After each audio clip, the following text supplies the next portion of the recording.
Good morning and welcome to another episode of VC Office Hours. And I'm really pleased to welcome Patricia Nakache with us this morning. She's a VC at Trinity Ventures, one of my favorite firms. They funded my startup eons ago. But a fantastic firm, both in terms of their performance and returns, but also just the quality of VC that they bring to the table. Just absolutely great individuals that I love hanging out with. So we'll get rolling right away. I want to start by welcoming Patricia. And our high-tech camera is going to swing over now and bring her into the shot. And I guess I want to start by just allowing you to give us the sort of 5-minute introduction of your background, sort of where did you grow up, what did you study in school, and how did you get into venture capital? Sure, happy to. So I moved around a lot growing up. So probably most interestingly, lived for 5 years as a kid in France. My father is French, and moved back to the States when I went to high school, and went to Harvard for college and was a physics and chemistry major. And you know, around about my senior year, sort of had this epiphany that I didn't want to go get a PhD. I always thought I was going to go get a PhD in physics or chemistry, and decided, no, I really was interested in exploring sort of business and technology, and so, but knew nothing about business. So I decided to go work at McKinsey in New York, and I thought that'd be a great way to sort of get into it. And then went from McKinsey to the Stanford Business School, and after that, rejoined McKinsey out in San Francisco, and so I was getting closer and closer to Silicon Valley, where I focused on technology companies and retailing companies. And then kind of 99, when all the craziness was happening in the Valley, I was like, okay, this is it. I'm going to go join a startup, and I did. Joined a startup to run marketing, which is unfortunately no longer with us, a company called shoppinglist.com. And at the same time, was actually also writing freelance for Fortune magazine. So I started writing about management best practices in Silicon Valley. You know, it was the late 90s. Fortune magazine could not get enough content about Silicon Valley. And it was a lot of fun. You know, it was a great way to meet people, and I was learning a lot about the Valley. And I kept interviewing venture capitalists as part of this process. And met the folks at Trinity and just really hit it off with them. And they were super busy. And so they sort of said, hey, you know, why don't you come on board and help us out a little bit? So it was completely serendipitous. And I often get questions about, hey, how do I get into venture? And like, well, my story, not a path that you can really follow. Yeah, that's one of a kind.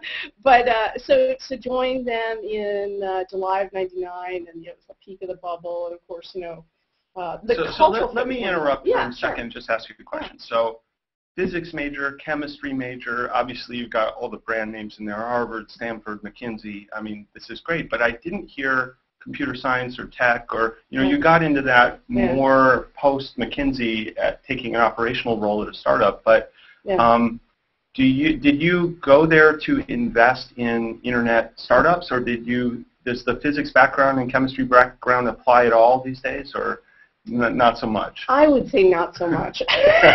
Quite honestly, not so much. Yeah. But I would say, so this is where, I mean, it gave you the scientific mind. That, yeah, and sort of appreciation for, you know, the power of technology and whatnot. Right. But I would say not in a practical sense, right? And in fact, when I joined Trinity, it was really to focus on the consumer internet practice. Okay. So I at McKinsey had been focusing on retailing and also on technology. I mean, I served a lot of companies in the Valley.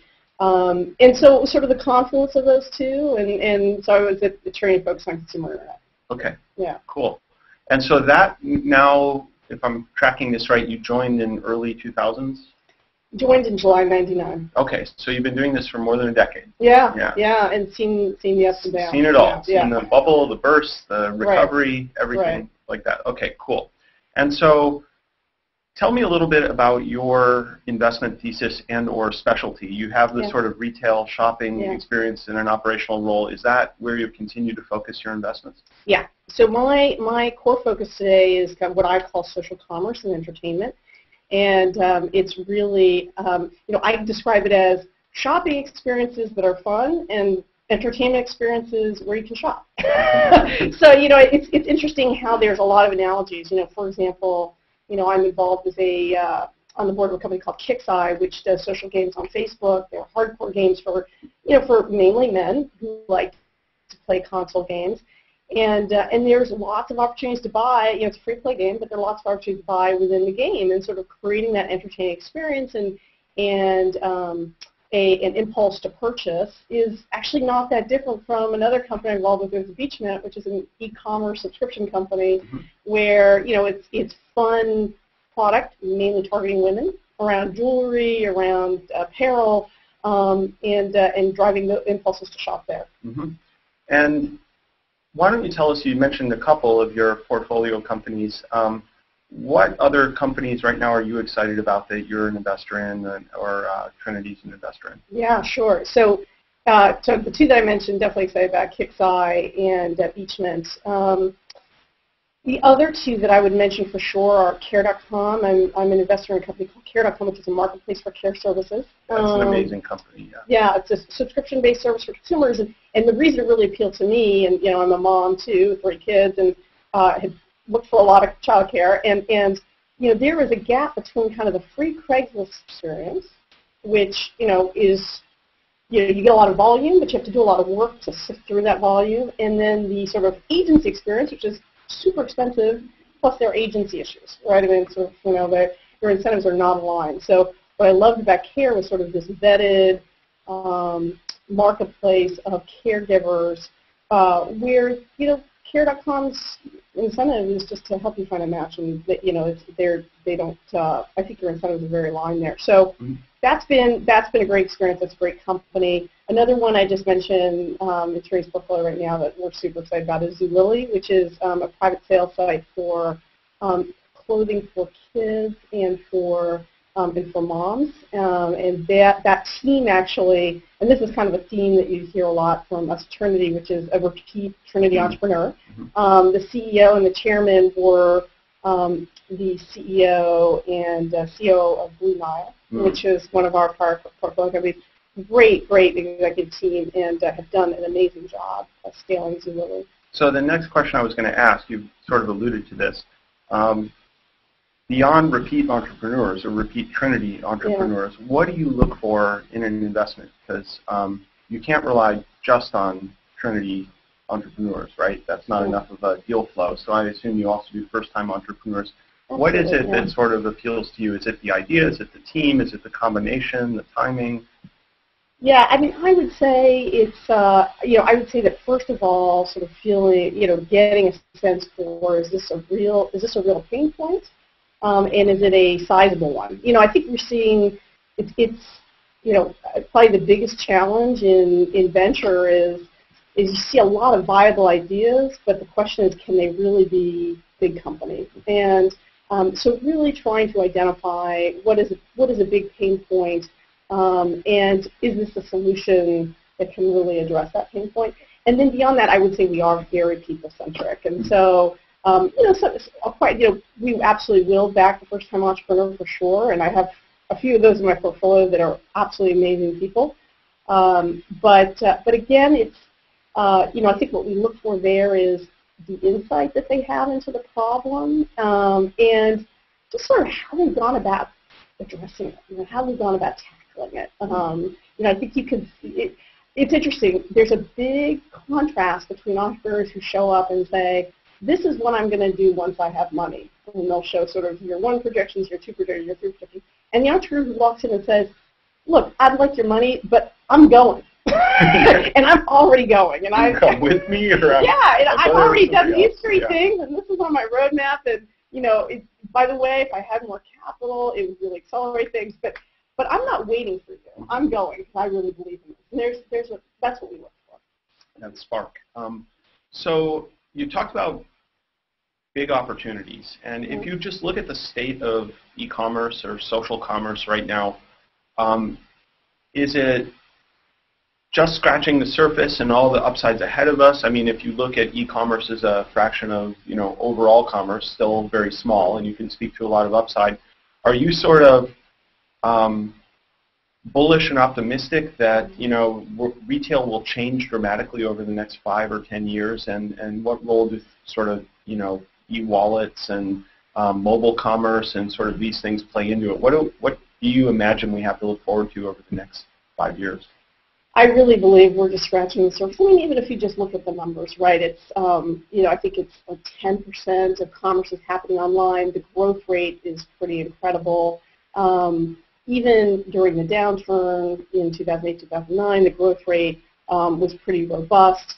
And there's some there's some trends that are just, I think, turbocharging it.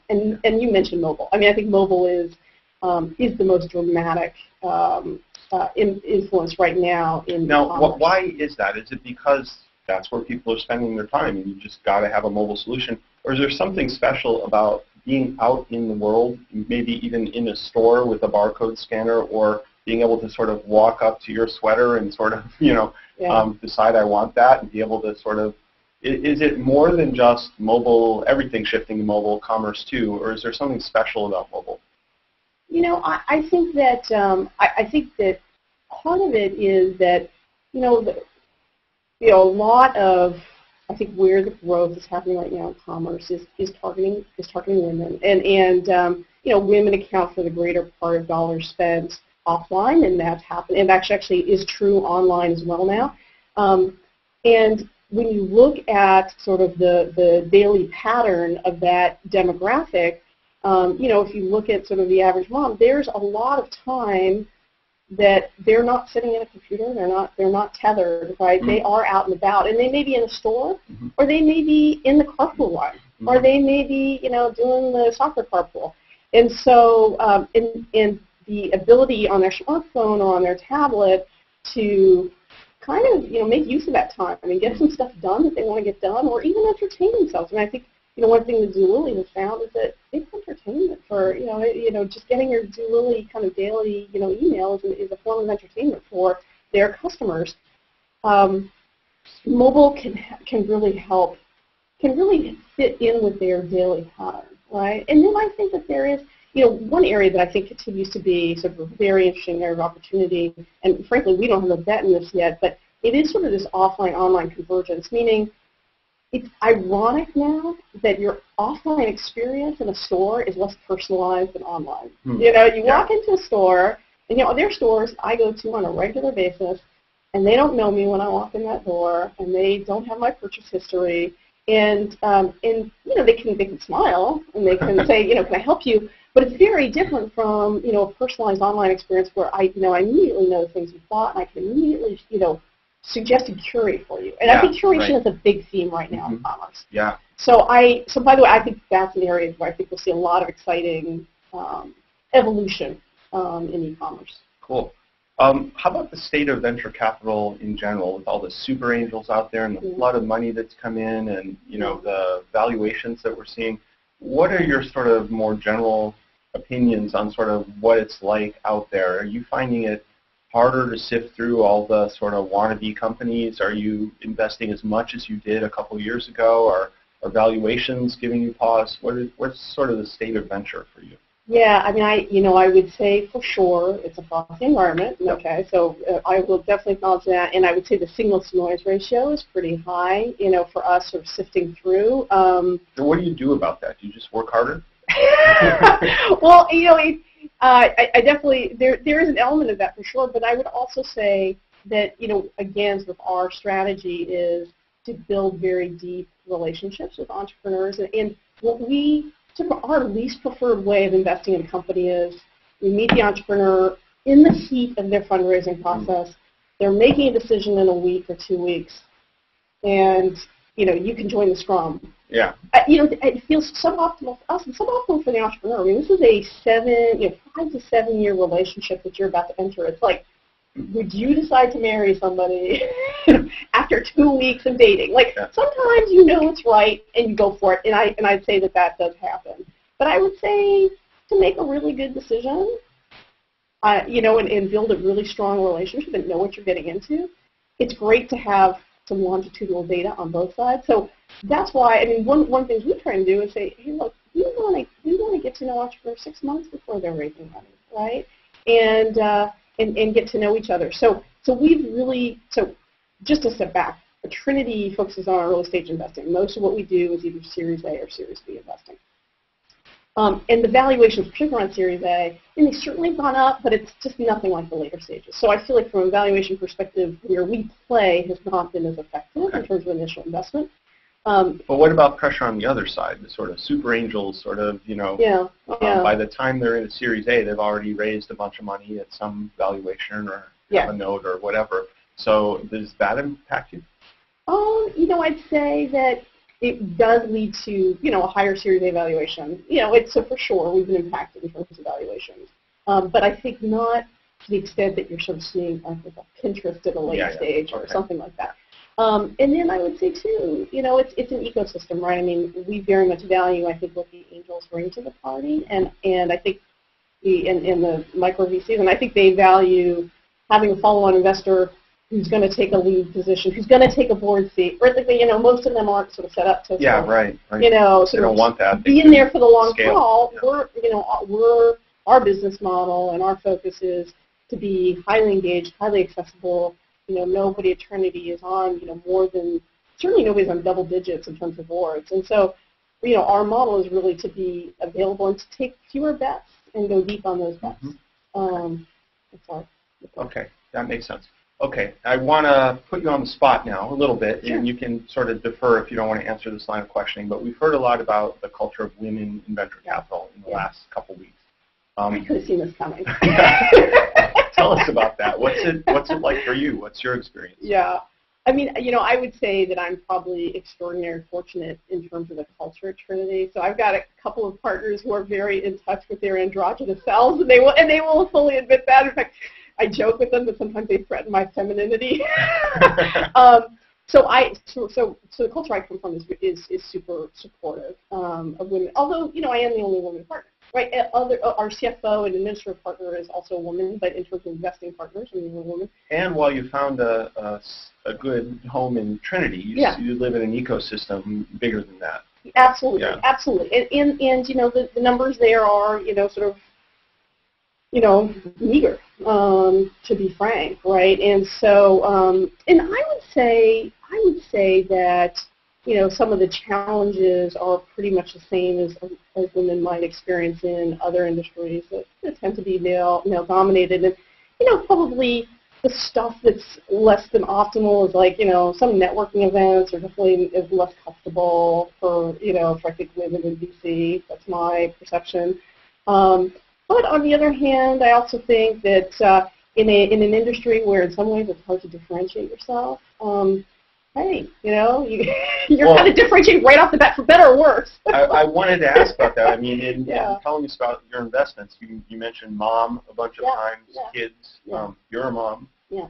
Do you think the diversity actually brings something? Yeah, absolutely. And I definitely, ideally, I like to be a consumer of the companies I invest in. I mean, I like to believe in the service, and I like to use the service, and I think that there's a danger, by the way, in assuming that you are the prototypical consumer. And so I definitely am aware of those dangers, but at the same time, there's sort of a visceral understanding, I think, of the opportunity that, I can read there, not only from being a woman, but also from the fact that I'm just focused on these areas, right? So I can kind of share the learnings across all our portfolio companies. Okay. What about advice for budding entrepreneurs? One of the reasons I'm doing this is I think that Hangouts can help get access to people like you and your wisdom to people that otherwise wouldn't have access, whether they're in Kansas or, South Africa, or just simply do not have the network that would allow them to reach Sand Hill Road. Yeah. What advice do you have for someone who's sort of sitting in their basement in Kansas and has a great idea and is struggling to learn PHP or something like that? Is it possible to sort of, become a successful entrepreneur? I mean, do they need to move out here? Is the world changing to where, good ideas find their way? It's interesting. I mean, I would say that one of the things that I think is so terrific about the proliferation of angel investing and in micro VCs is is it's happening not just in Silicon Valley. We're seeing it in a bunch of other cities, these sort of boot camps and whatnot to help entrepreneurs get off the ground.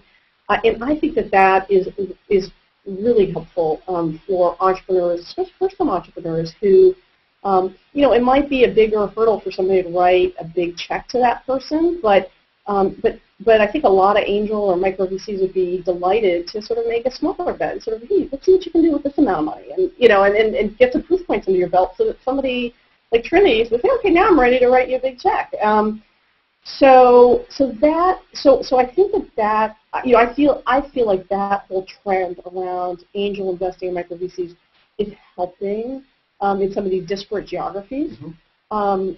But I will also say that every day I see entrepreneurs pick up and move to the Valley from other geographies, and the reason is the support network here is really tremendous. It is true. I mean, it is true that you encounter like-minded people all the time in the Valley, and it's helpful, right? Being an entrepreneur is really hard. Having a startup is hard. People are telling your ups and downs. It's a roller coaster, and so having people who can really relate to that is very helpful and supportive. And so, and by the way, it doesn't Silicon Valley. I mean, there's other hubs, but I do see people pick up and move.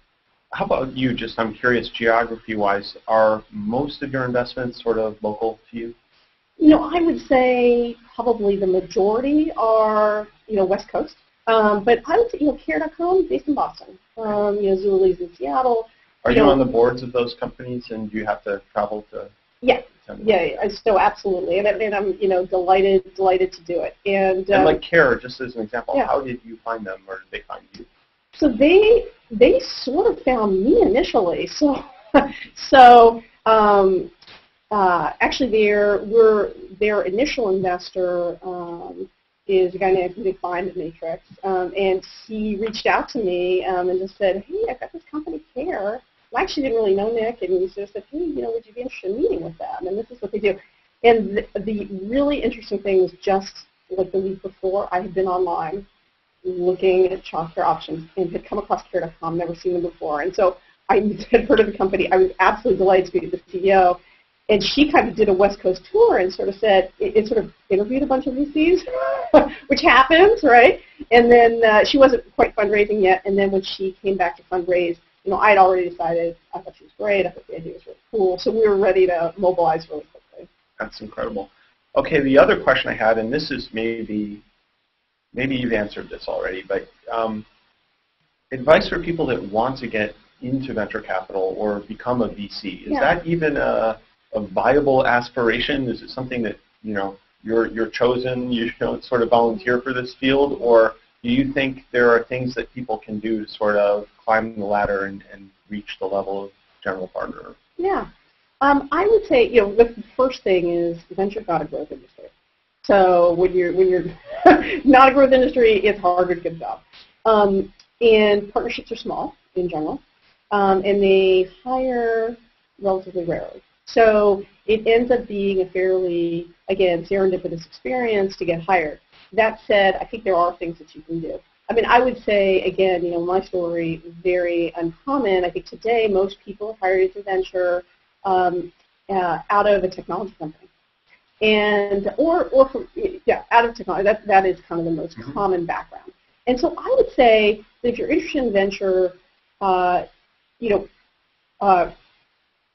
go make something. Yeah, go make something, and that's a great way to start building relationships with venture people, right? It's sort of like you were at a company that was backed by XYZ, and they got to know you and got to see the kind of work you did. And that's just the way start building relationships. So I would say get yourself in a position to, if you join when a venture firm hires somebody, what they're looking for is what's your network, right? What's your investment judgment going to be? And how helpful can you be to companies after you invest in them? And I'd say if you are at a place like, Google, for example, you've built an amazing network. If you have demonstrated that you made some good calls from a product perspective or whatnot, you demonstrate some good judgment.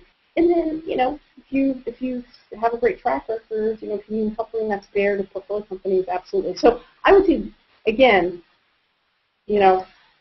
it's hard. It's hard Yeah. to get a job in venture, but that's the path I counsel people to take. I mean, it sounds like the cool thing is, in the worst case, you learn how to make something, you know, and you sort of learn how to operate a company. And if venture is at the end of that, that's great. And if it's not, you've acquired all these great life skills that will apply elsewise. So. And if you've got good networks, they're gonna serve you, Right. whether you whether you go into venture or not. Those networks are going to be very valuable to you. Cool. Okay, with that, I want to thank you for those great words of wisdom and spending time with us this morning. I want to remind you guys that we do this, we're about bi-weekly here, and we've got some great VCs coming up, and you can always check VC Office Hours Plus page to see the schedule and see what we have coming up. So thanks again, and we'll see you soon.